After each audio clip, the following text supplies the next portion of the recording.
আল্লাহর কাছে হেদায়েত চাইতে হয় বাপ, আল্লাহর কাছে চাইতে হয়, সিরাতে মুস্তাকিম চাইতে হয়। ইহদিনাস সিরাতাল মুস্তাকিম।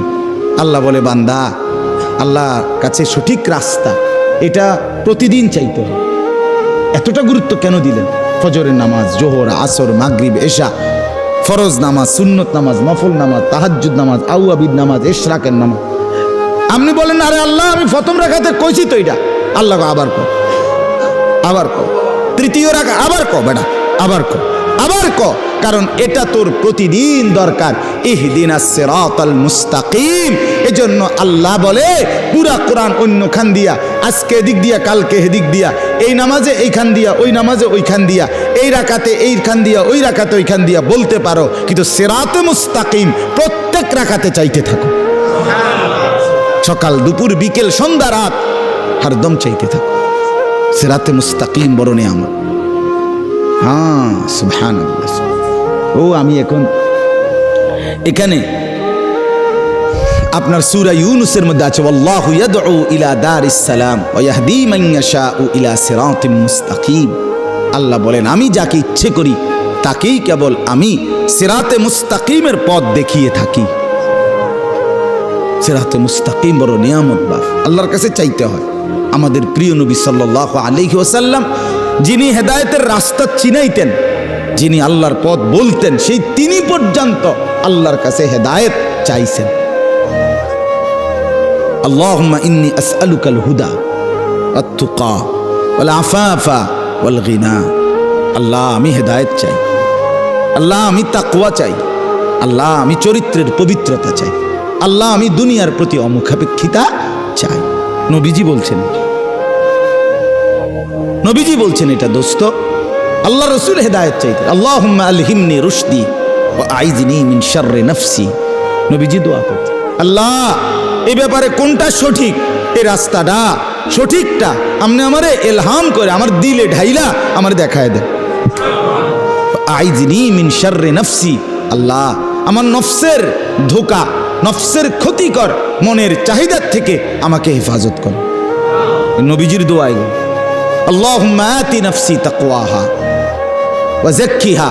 আল্লাহ আপনি আমার দিলের মধ্যে তাকওয়া দেন, আল্লাহ আপনি আমার দিল বিশুদ্ধ পবিত্র করে দেন। আনতা খায়রু মান যাক্কাহা। আপনিই তো হচ্ছেন সর্বোত্তম পবিত্রতাকারী। আনতা ওয়ালিয়ুহা। আপনি তো হচ্ছেন নফসের মালিক। ওয়া মাওলাহা। আপনি তো হচ্ছেন জিন্দেগীর মাওলা। আপনি ছাড়া তাকওয়া দিবে কে? আপনি ছাড়া হেদায়েত দিবে কে? মাওলা।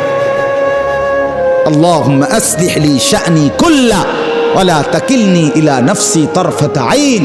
রাসূলের দোয়া, আল্লাহ আপনি আমার জিন্দেগিটা ঠিক করে দেন, আমার রাত ঠিক করে দেন, আমার দিন ঠিক করে দেন, আমার নামাজ ঠিক করে দেন, আমার ওযু ঠিক করে দেন, আমার হাসি ঠিক করে দেন, আমার কান্না ঠিক করে দেন, আমার দুপুর ঠিক করে দেন, আমার স্ত্রী সন্তানের সাথে সম্পর্ক ঠিক করে দেন, আমার মনিবের সাথে সম্পর্ক ঠিক করে দেন, আমার কবর ঠিক করে দেন, আমার আখিরাত ঠিক করে দেন, আমার বাজার ব্যবসা আয় উপার্জন ঠিক করে দেন। আল্লাহ সব ঠিক করে দেন। আমারে আমার মনের চাহিদার উপরে এক সেকেন্ডের জন্য, এক পলকের জন্য থাকতে দিয়েন না।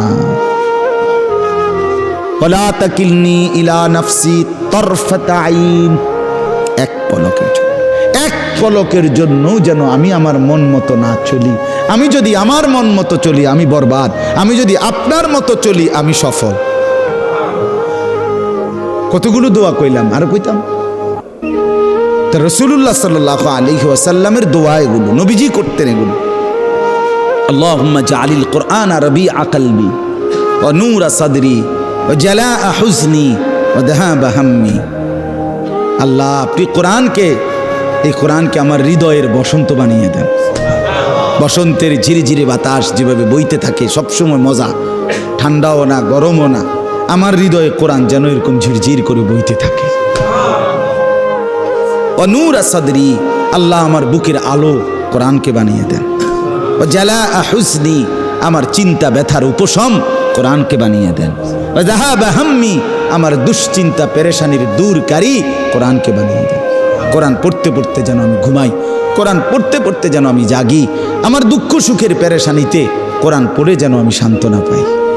আমার শায়েখ আল্লামা মুফতি মুশতাকুন নবী সাহেব বড় মায়া করে বলে, আল্লাহ কোরআনকে আমার গায়ের ওড়না বানায় দেন, আমার গায়ের চাদর বানায় দেন,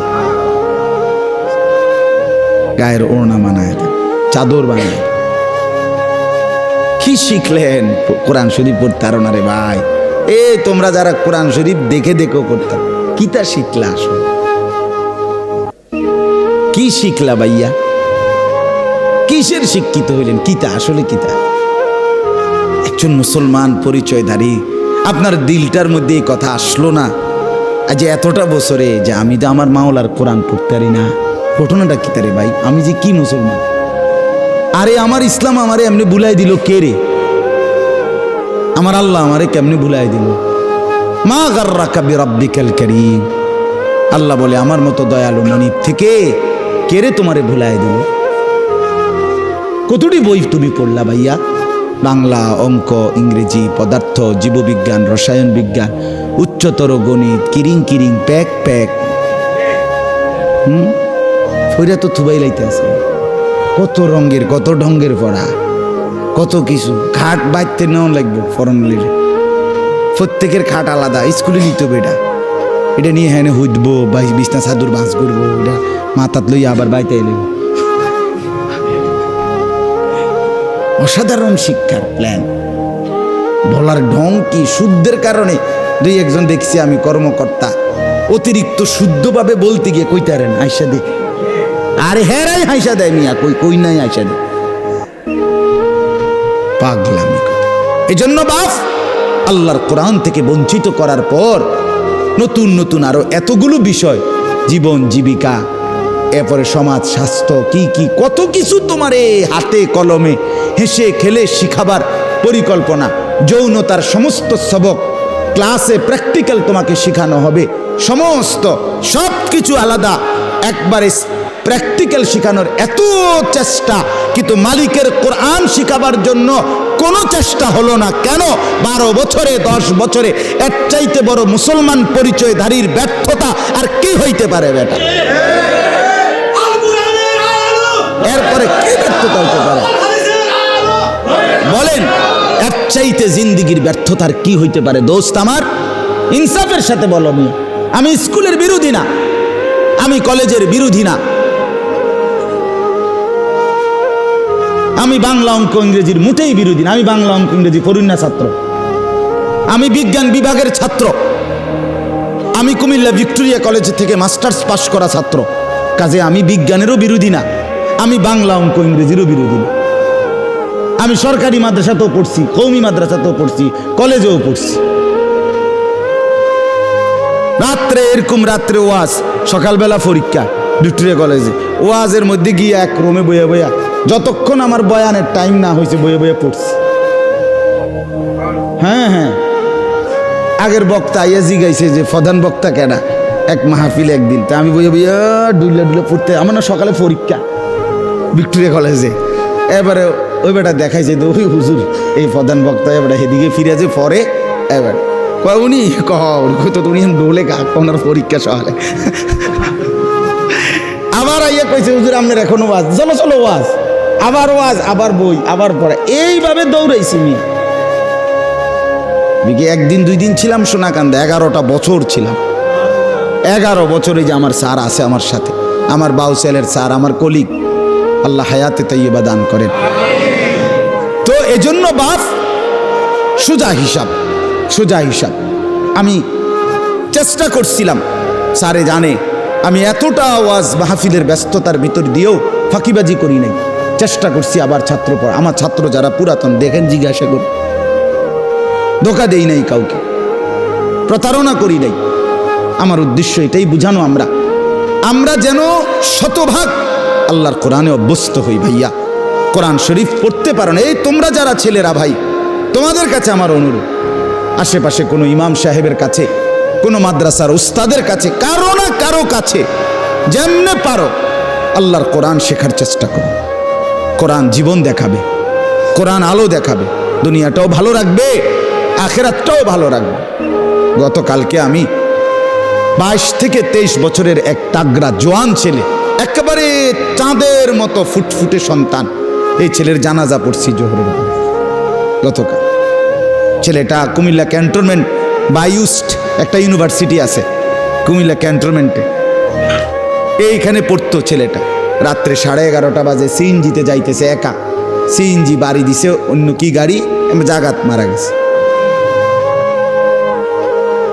তো 22-23 বছরের এই তাগড়া আমার বাসার সামনে জানাজা, জোহরের পরে আমি জানাজা পরে আমার এত মনে আইছে, চোখের পানি আসছে। আহা, তার 4টা মেয়ের পরে বেচারার এই ছেলেটা,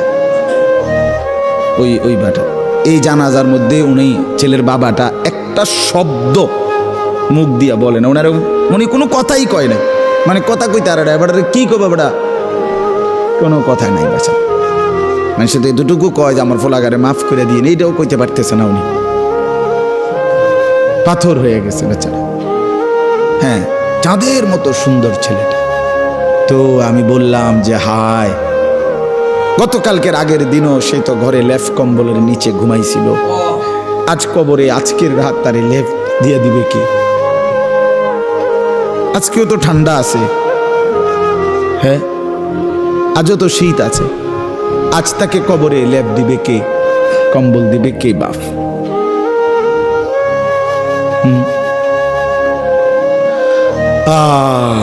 এজন্য দোস্ত আমার, বন্ধু আমার, যত কিছুই আমরা স্বীকার করি আর না করি, গ্রহণ করি আর বর্জন করি, বুঝতে শিখি অথবা না বুঝি, ফাঁকিবাজি করি আর ছলছাতুরি করি, আমরা শেষ পর্যন্ত মৃত্যুকে আড়াল করা, মৃত্যুকে পাশ কাটিয়ে চলার কি সুযোগ আছে কি বাপ? তো এতটা চূড়ান্ত বাস্তবতা, এই নেতা আমার আমনেরে ভাল লাগে না, ঠিক আছে, আমি আমনেরে ছাড়াও হয়তো জিন্দিগি আরেকজনরে দিয়ে চালাই নিতে পারবো। আমার এই মেম্বার বাবুরে আমার বুঝে ধরছে না, হইতে পারে। এই চেয়ারম্যান আমার ভাল লাগছে না, হইতে পারে, আমি তারে সমর্থন করি না, এটা হতে পারে বাপ।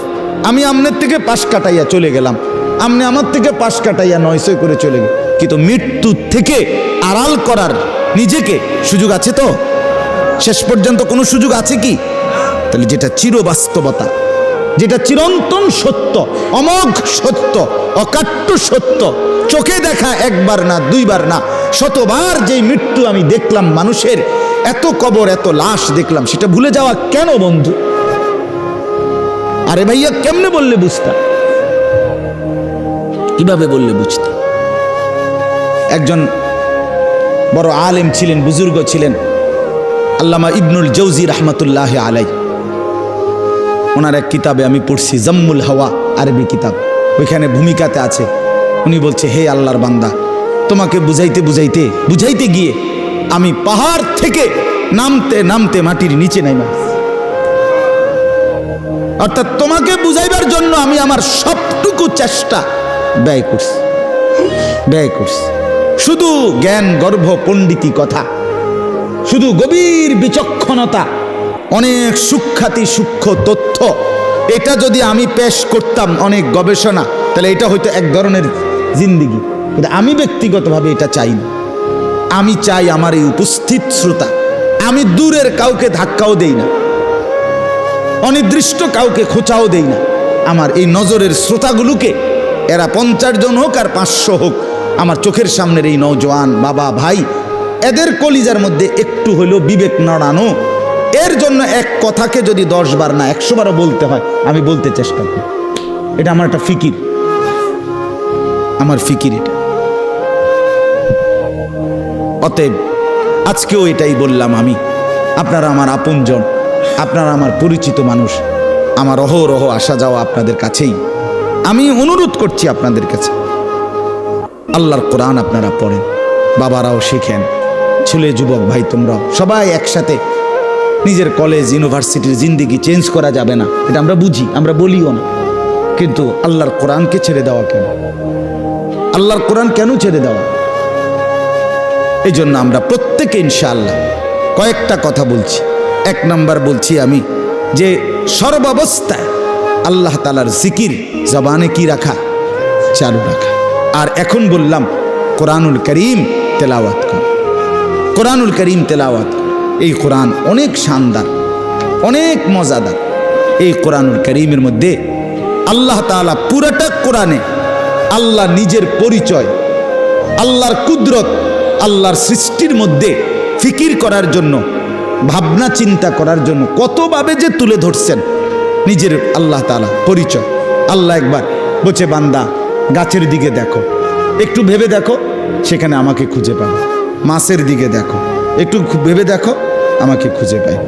আসমানের দিকে দেখো, একটু একটু ভাবে দেখো, আমাকে পাইবে। জমিনের দিকে দেখো, একটু ভেবে দেখো, আমাকে পাইবা। তোমার বাড়ির দুয়ারে যে গাভীটা দুধ দেয়, ওটার দিকে তাকায় দেখো, আমাকে খুঁজে পাইবা। ওই যে গাছের উপরে বাড়ির বিল্ডিংয়ের এক পাশে মৌমাছির যেই চাক, যেখান থেকে মধু আসে, সেটার দিকে একটু দেখো, আমাকে খুঁজে পাইবা। তুমি গাছে ফল, আঙ্গুর, হ্যাঁ, ফল ফলাদি, এগুলোর মধ্যে একটু দেখো, আমাকে খুঁজে পাইবা। যেদার দেখতা হো তু হি তু, যেদিকেই দেখো তু হি তু। হাজার মে সাজার মে তেরে রঙ্গ বু হে। পাথরেও মাওলা তোমাকেই দেখি, গাছেও মাওলা তোমাকেই দেখি। जिधर देखता हो, जिधर देखता हो, যেদিকেই দেখি তু হি তু, তু হি তু। আপনি আপনি আপনি আপনি, আল্লাহ আপনাকেই দেখা যায়। ওয়াফি আনফুসিকুম আফালা তুবসিরুন। আল্লাহ রাব্বুল আলামিন বলে, বান্দা তোমার নিজের মাঝে দেখো, দেখো তো আমাকে দেখতে পাও কিনা। রব্বুল আলামিন বলে, একটা ছোট্ট বৃদ্ধাঙ্গুল, এটা এই কদ্দুর মাত্র বৃদ্ধাঙ্গুল, কিন্তু এতটুকু জায়গার মধ্যে আমি রব্বুল আলামিন 800 কোটি মানুষের ভিতরে রেখা ফিঙ্গার আলাদা আলাদা বানাইছি। হ্যাঁ, 800 কোটি ফিঙ্গার আলাদা আলাদা। 800 কোটি মানুষ যদি বৃদ্ধাঙ্গুলির ছাপ দেয় আলাদা আলাদা, আলাদা রেখা কেমনে করলাম? আল্লাহ বলেন, এখন শুধু করেছি বান্দা না, আমি আল্লাহ ওয়াদা দিচ্ছি হাসরের ময়দানেও সেই আঙ্গুলের রেখাগুলো কোটি কোটি মানুষের আবার হুবহু ফিরাইয়া আনবো। বালা কাদিরিন আলা আন নুসাউইয়া বানানা। বানানা, বানানা অর্থ হলো আঙ্গুলের অগ্রভাগের রেখা। আমি হাসরের ময়দানে কোটি কোটি মানুষের আঙ্গুলের ভেতরের রেখাগুলো পর্যন্ত ফিরাই আনবো। তুমি কি মনে করছো আমার? এজন্য আল্লাহকে চিনা, আল্লাহর কুদরতকে চিনা বহুতই জীবনের স্বাদ, বহুত বড় পাওয়া। যে জীবন আল্লাহকে চিনলা না বন্ধু, কতক্ষণ নারী দেখবা ভাইয়া, কতক্ষণ মোবাইলে ছবি দেব, শুধু শুধু শেষ পর্যন্ত হতাশা ছাড়া আর কিচ্ছু। শেষ পর্যন্ত মোবাইল বন্ধ করে দেওয়া ছাড়া আর কিচ্ছু না। দেখতে দেখতে 3 ঘন্টা দেখার পরেও আফসুসে জমবে, কারণ ধরতেও পারলাম না, ছুঁইতেও পারলাম না। তো কি হইল আর? ফাঁকে দিয়া টাকাগুলো শেষ, এমবিও শেষ, জীবনও শেষ, যৌবনও শেষ, শরীরের সক্ষমতাও শেষ। আখেরাত তো নাই আগে, আখেরাত তো নাই আগে। আর কি রইল? আর কি পাইলাম আমি? পরের নারী দেখে লাভ কি হলো? পরের বোনকে দেখে কি লাভ হলো? অশ্লীল ছবি দেখে কি লাভ হইল? আল্লাহকে হারিয়ে কি লাভ হলো? এই জন্য আমি এই 5টা আয়াত এবার শুনেন, তর্জমা শুনাই, তাইলে কথা শেষ। 5টা আয়াত পড়ছি এখানে। এই 5টা আয়াতে আল্লাহ তাআলা তার অনেকগুলো কুদরত বলছে। আল্লাহর কুদরত, বান্দা তুমি, আল্লাহ বলে, বান্দা তুমি আমারে কুদরত চিনো, দেখো চিনুনি, বুঝেনি, আমারে মহব্বত লাগেনি, কুদরত সাহ আমি একটু কই বান্দা তোমারে, আমার কথাটা কুদুর বলি, তুমি দেখো একটু ভাইবা, দেখো আমি আল্লাহর প্রতি তোমার মহব্বত জাগেনি, তুমি বুঝো কিনা দেখো। 5টা আয়াত, 14 নম্বর পারা, 16 নম্বর সূরা। সূরাটার নাম সূরায়ে নাহাল। এই সূরার 66, 67, 68, 69, 70 কয়টা হইল? 5টা আয়াত। আল্লাহ বলেন, আল্লাহর কুদরত চিনাচ্ছে আল্লাহ, এই আল্লাহর কুদরত দেখাইতেছে। ওয়া ইন্না লাকুম ফিল আনআমি লাইবরাহ। 1 নাম্বার আল্লাহ বলেন, তোমাদের জন্য চতুষ্পদ জন্তু, তাফসীরের মধ্যে লিখছে গাভী, তোমাদের গাভী যেটা চতুষ্পদ জন্তু, এর মধ্যে রয়েছে লাইবরাহ, অবশ্যই উপদেশ। আমাকে চিনার শ্রেষ্ঠতম উপদেশ। কেমনে উপদেশ? গাভীর মধ্যে কি আছে উপদেশ? আল্লাহ বলে, শোনো তাইলে, নুসকিকুম মিম্মা ফি বুতুনিহি মিন বাইনি ফারসিন ওয়া দামিল লাবানান খালিসা। আমি আল্লাহ তাআলা প্রতিদিন নিয়মিত এই গাভীর